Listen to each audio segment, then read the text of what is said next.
Assalamualaikum warahmatullahi wabarakatuh. Selamat malam para sobat youtuber dimanapun berada. Jumpa kembali dengan channel saya, channel yang selalu berbagi informasi seputar dunia pendidikan dan dunia medsos. Baik para sobat dan youtuber dimanapun berada, khususnya kepada bapak ibu guru se-Nusantara. Pada pembahasan malam hari ini saya akan membahas tentang beberapa kasus atau pertanyaan terkait dengan pelaksanaan PMM atau Plafon Merdeka Mengajar. Nah, di sini saya mendapatkan info terbaru yaitu dari Kemendikbud, dari Plafon Merdeka Mengajar, yaitu terkait dengan informasi tahap pelaksanaan pengelolaan kinerja Bapak Ibu. Jadi di sini ada beberapa informasi yang bisa kita tangkap dan kita terima terkait dengan pengelolaan kinerja, yang mana pada sampai saat ini kita harus sudah melaksanakan kegiatan observasi kelas.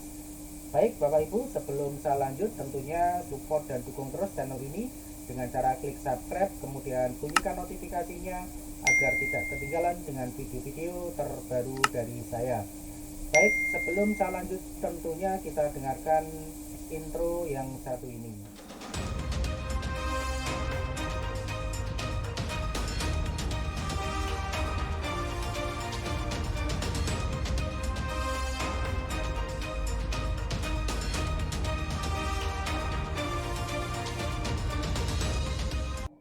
Baik Bapak Ibu, di sini saya akan mengambil poin tentang yang pertama adalah apa itu observasi kinerja. Nah, di sini bisa Bapak Ibu cermati ya dari pemahaman persiapan observasi kinerja. Di sini mengapa perlu observasi? Ya, jadi guru harus paham betul dengan apa yang harus dilakukan sebelum melakukan persiapan observasi kelas ya. Jadi di sini mengapa perlu observasi kelas? Observasi kelas itu membantu guru dan kepala sekolah untuk mengevaluasi dan merefleksi proses pembelajaran di kelas. Hal ini membuat pengelolaan kinerja guru menjadi lebih relevan. Nah, kemudian apakah guru tetap mengajar seperti biasa? Nah, di sini jawabannya adalah betul Bapak Ibu. Jadi saat observasi, guru tetap mengajar seperti biasa agar kepala sekolah dapat memahami aspek yang perlu ditingkatkan dan diperbaiki dalam pembelajaran. Nah, Bapak Ibu, jadi dalam prakteknya di sini Bapak Ibu tetap mengajar seperti biasa sehingga nanti Bapak kepala sekolah bisa menilai sesuai dengan aspek yang Bapak Ibu terapkan di kelas. Kemudian apa yang perlu disiapkan sebelum observasi? Nah, sebelum memulai observasi, guru perlu berdiskusi bersama dengan kepala sekolah, yaitu untuk mengisi dokumen persiapan observasi di PMM, yaitu meliputi pertama adalah target perilaku. Nah, target perilaku Bapak Ibu di sana ada 3 opsi. Silakan nanti Bapak Ibu pilih ya, minimal adalah 1 opsi yang bisa Bapak Ibu pilih pada pilihan tersebut.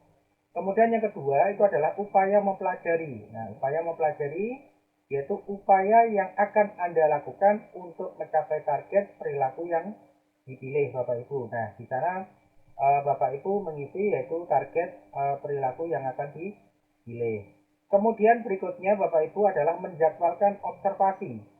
Ya, Bapak Ibu menjadwalkan observasi yaitu dengan cara buat janji observasi dengan kepala sekolah yaitu antara Februari sampai dengan Mei 2004 Bapak Ibu. Ya, jadi ya sudah jelas ya, jadwal observasi itu antara Februari sampai dengan Mei 2024.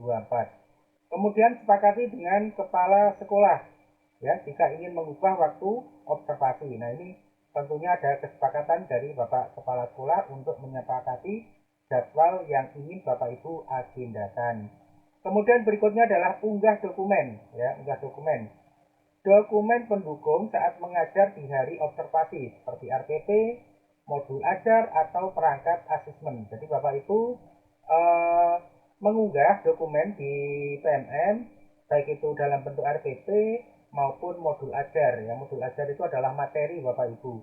Dan perangkat asesmen. Perangkat asesmen itu adalah perangkat untuk penilaian Bapak Ibu. sehingga ini bisa Bapak Ibu upload salah satu di unggah dokumen di PMN Bapak Ibu. Nah, jika sudah selesai, Anda dapat mempersiapkan diri sambil menunggu hari observasi tiba. Nah, demikian Bapak Ibu. Jadi Bapak Ibu menyiapkan dulu di PMN mulai dari perilaku, kemudian jadwal sampai dengan unggah dokumen. Intinya seperti itu Bapak Ibu. Jadi kalau sudah selesai, maka Bapak Ibu tinggal menunggu dari jadwal pelaksanaan observasi Bapak Ibu. Nah, berikutnya Bapak Ibu di sini eh, yaitu tentang pelaksanaannya Bapak Ibu. Nah, di sini untuk observasi kelas dalam pengelolaan kinerja guru. Nah, di sini gimana memilih target perilaku? Nah, di sini Bapak Ibu, Bapak dan Ibu guru dapat memilih minimal satu target perilaku berdasarkan perilaku yang ingin difokuskan pengembangannya. Nah, ini Bapak Ibu, jadi sekali lagi tadi sudah disampaikan di awal, di sini Bapak Ibu bisa menetapkan satu atau dua bahkan tiga dari perilaku yang ingin Bapak tampilkan pada saat observasi nanti. Kemudian, nah ini ada pertanyaan Bapak Ibu, kalau jadwal observasi nggak sesuai dengan yang diajukan, apa boleh? Nah, ini tentunya Bapak Ibu yang perlu dipahami.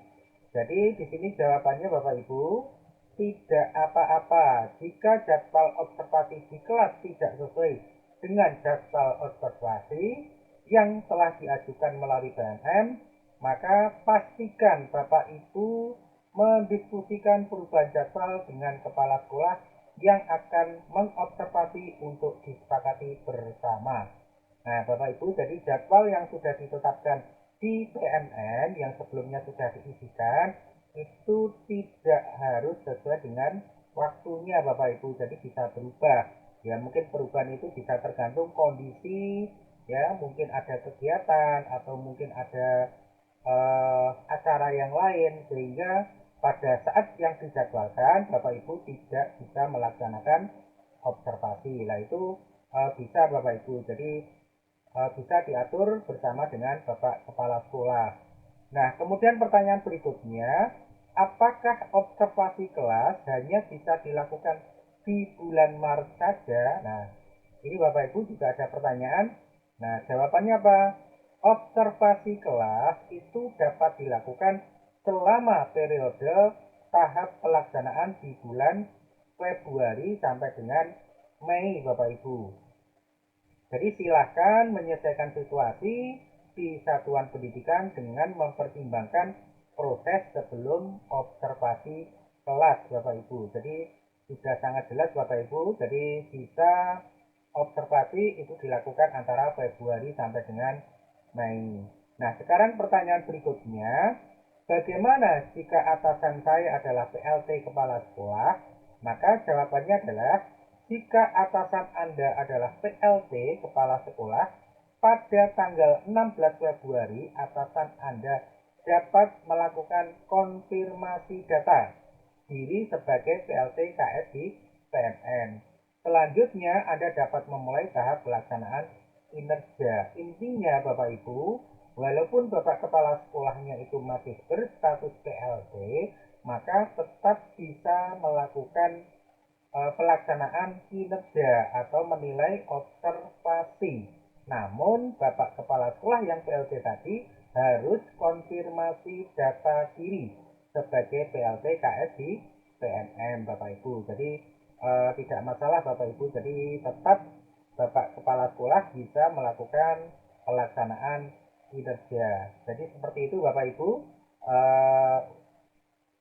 Uraian singkat yaitu tentang persiapan kita melaksanakan observasi Bapak Ibu. Ini sangat penting sekali karena saat ini Bapak Ibu sangat dituntut untuk bisa melakukan proses pada plafon Merdeka Mengajar. Nah, tentunya ini adalah yang harus disiapkan oleh Bapak Ibu guru.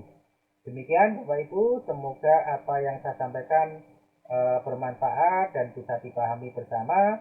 Dan jika ada yang saya sampaikan salah, itu adalah tutur kata saya sendiri, mohon untuk dimaafkan. Dan jika bermanfaat, Silahkan mohon dibagikan dan di-share ke teman atau ke Bapak Ibu guru yang lain. Terima kasih, salam sukses, salam bahagia. Assalamualaikum warahmatullahi wabarakatuh.